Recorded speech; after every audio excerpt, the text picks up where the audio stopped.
Chapter 2.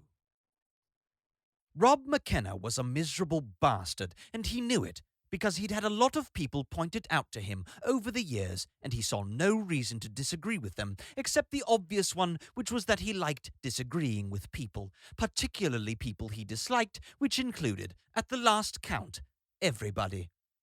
He heaved a sigh and shoved down a gear. The hill was beginning to steepen, and his lorry was heavy with Danish thermostatic radiator controls. It wasn't that he was naturally predisposed to be so surly, at least he hoped not. It was just that the rain got him down. Always the rain. It was raining now, just for a change. It was a particular type of rain that he particularly disliked, particularly when he was driving. He had a number for it. It was rain type 17.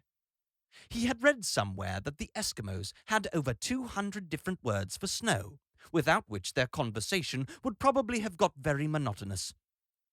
So they would distinguish between thin snow and thick snow, light snow and heavy snow, sludgy snow, brittle snow, snow that came in flurries, snow that came in drifts, snow that came in the bottom of your neighbor's shoes, all over your nice clean igloo floor, the snows of winter, the snows of spring, the snows you remember from your childhood that was so much better than any of your modern snow, fine snow, feathery snow, hill snow, valley snow, snow that falls in the morning, snow that falls at night, snow that falls all of a sudden just when you were going out fishing, and snow that, despite all your efforts to train them, the huskies have pissed on. Rob McKenna had 231 different types of rain entered in his little book, and he didn't like any of them. He shifted down another gear, and the lorry heaved its revs up. It grumbled in a comfortable sort of way about all the Danish thermostatic radiator controls it was carrying. Since he had left Denmark the previous afternoon, he had been through types 33, light prickling drizzle which made the roads slippery, 39, heavy spotting, 47 to 51, vertical light drizzle through to sharply slanting light to moderate drizzle freshening, 87 to 88, 2 finely distinguished varieties of vertical torrential downpour, 100 post-downpour squalling, cold, all the sea storm types between 192 and 213 at once, 123, 124, 126, 127, mild and intermediate cold gusting, regular and syncopated cab drumming, 11, breezy droplets, and now, his least favourite of all, 17.